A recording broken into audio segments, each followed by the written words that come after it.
segreto rifletto. Sto errando di deserto in deserto per raggiungere l'oasi della mente.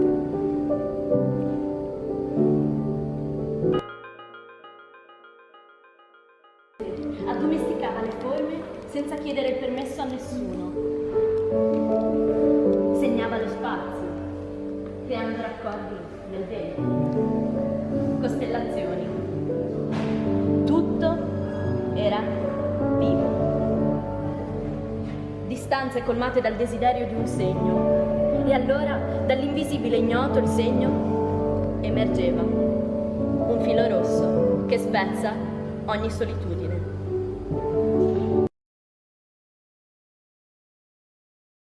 Oreste, insomma, diventerebbe Amleto. Tutta la differenza, signor Mace, fra la tragedia antica e la moderna consiste in ciò, creda pure, in un buco nel cielo di carta.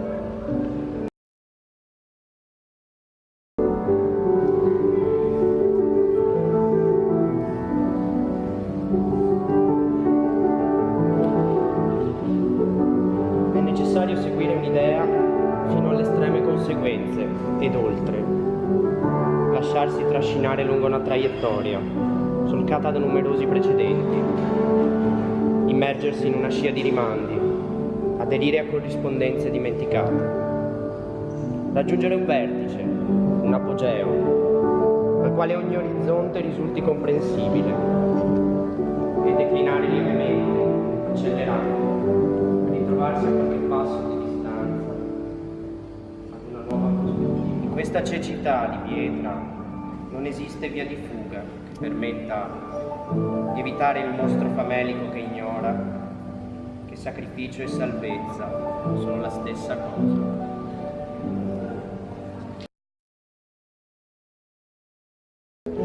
Penetro nell'aura, nella pura essenza, con l'ago ardente, lasciando che mi trafigga il destino.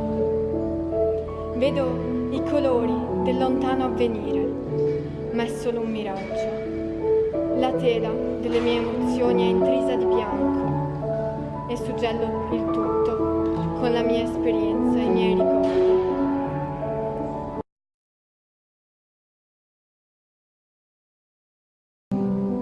Sono tanti, di forme e grandezze differenti. Mi sarebbe piaciuto vedere come li creavi, vedere la magia che ci stava dietro. Ti immagino concentrato su una scrivania, a pensare al design, una moltitudine di fogli sparsi per il tuo studio, e infine trovi sempre l'idea migliore. Mi immagino gli uomini che lavorano in fornace e che armeggiano abilmente gli attrezzi dando una forma reale alle tue idee. Il vetro si gonfia, viene modellato e prende colore. Ed ora ecco, l'elaborato finito, prima davanti ai tuoi occhi e ora davanti ai miei. Passerei le ore a fissare queste opere d'arte, felice del fatto che tu sei riuscito a realizzare il tuo sogno di diventare un artista. Li fisso, immaginando come sarebbe potuto essere se ci fossimo conosciuti, ma siamo di tempi differenti e mi accontento del nostro legame di sangue.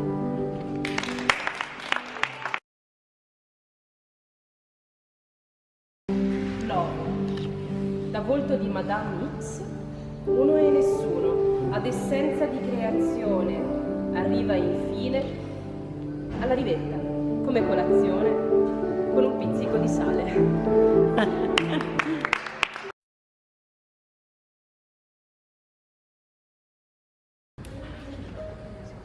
Ho visto la Royal Opera House e ho scritto Bianche vele. Le tue bianche vele si protendono nel cielo e con un abbraccio ti guidano dove la sorpresa vale davvero. Da tempo ti ho cercato e tanto sognato. Ora eccoti, superba alle mie spalle, in questo porto di ibi spopolato.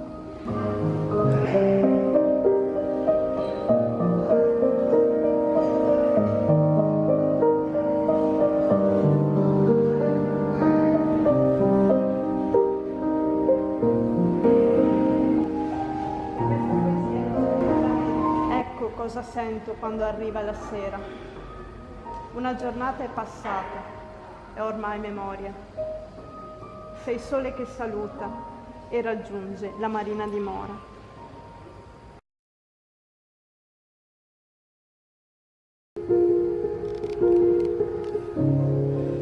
Non emetto parola, rinnego la cavità orale che si fa portatrice di voce, senso e significato. Mangio aria.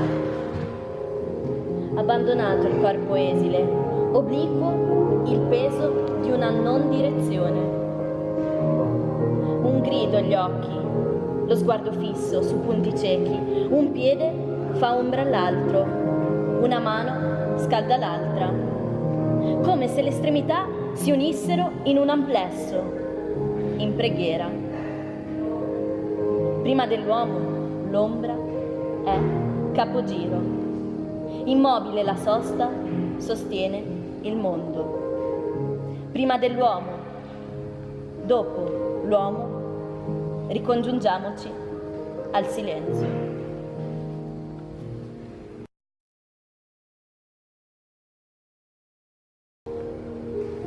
E noi, forse, recliniamo appena la testa.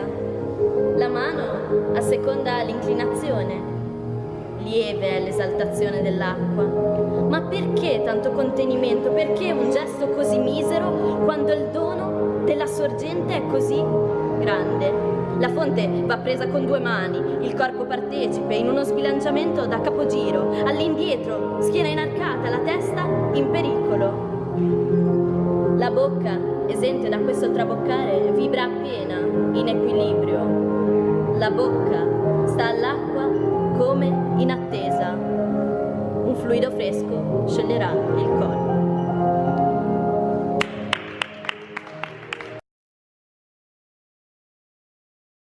Non avrei creduto, perché prima non vedevo questa esattezza, similitudine di un ordine, e ordine medesimo, non misurabile in unità.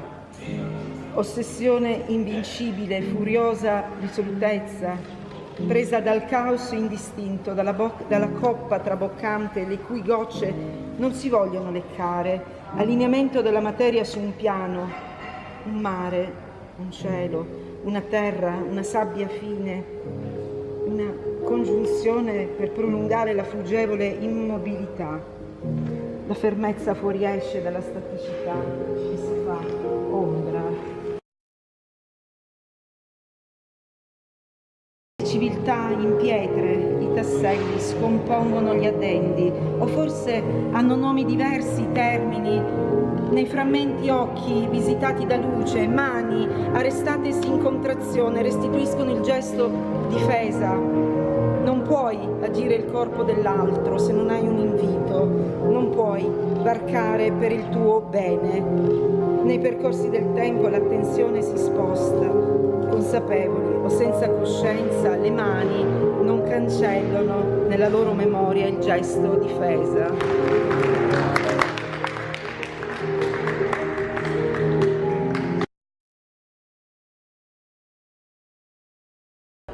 Combatti contro te stesso se vuoi vincere l'ira, essa non può vincere te. Cominci a vincerla se resta nascosta, se non le è concessa una via di uscita. Nascondiamo i suoi segnali e teniamola per quanto è possibile nascosta e appartata. E questo accadrà con il nostro grande fastidio. Essa, infatti, desidera uscire fuori e accendere gli occhi, alterare i lineamenti. Ma se le è stato possibile uscire fuori di noi, ci sopraffà. Nel più profondo angolo teniamola appartata, nascosta, e sia guidata, non guidi.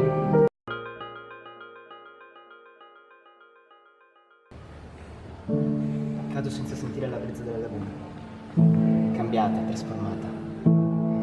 Cado senza cadere nel corpo, ma cado nell'anima, spiritualmente. Gli occhi vedono il caos, le cade tra i lini, colorati, ordinati. Un labirinto dentro noi, dentro il nostro cervello, confuso, affascinato. Guarda il luogo colorato, ricco, macellato da secoli oscuri, lucenti. Ora dimmi, dove si trova il cuore? Semplice. Camminaci. Esploraci. Soggiornaci.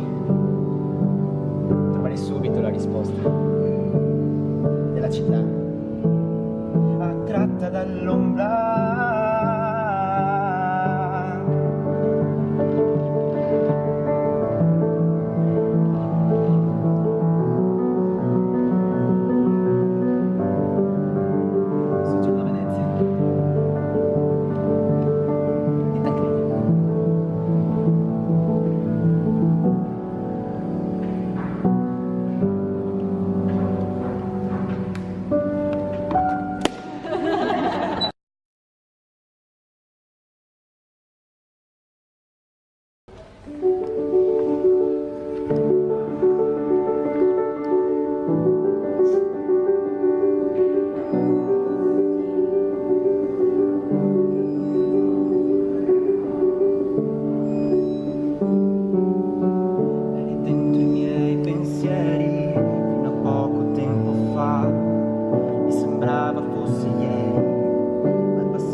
Aprite le vostre porte, aprite le vostre porte, palazzi dalle alte colonne e dagli androni oscuri.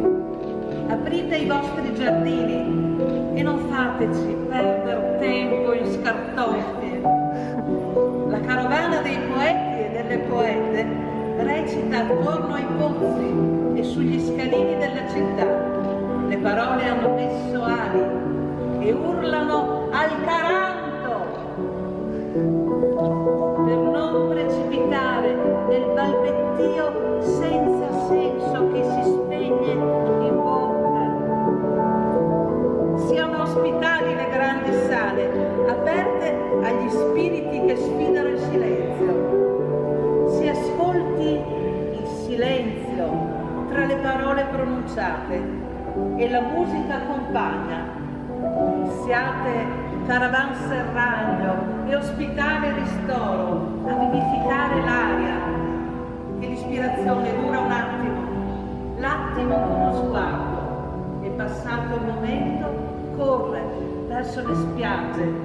del maestoso indicibile. Aprite le finestre ai migratori della parola. Una macchia sul davanzale benedice il flusso. Quando si leva il vento di una nuova stagione di poesia.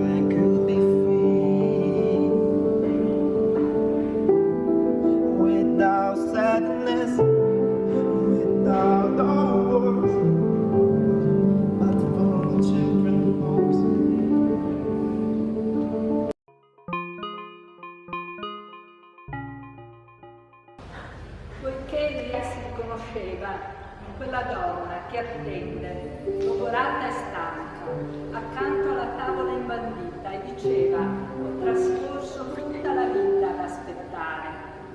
Per questo aspettare non posso più, ma desidero che le cose si compiano, che l'attesa non sia più dilazionata. 4 fanciulle intorno al cor mi son venute, camminando dentro la primavera.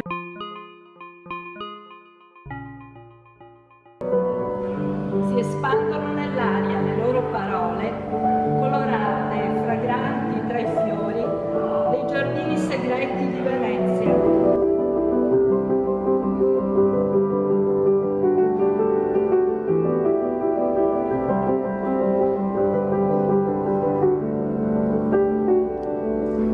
Costruire ponti sul nulla, vanagloria, pontificare ponti senza prodi.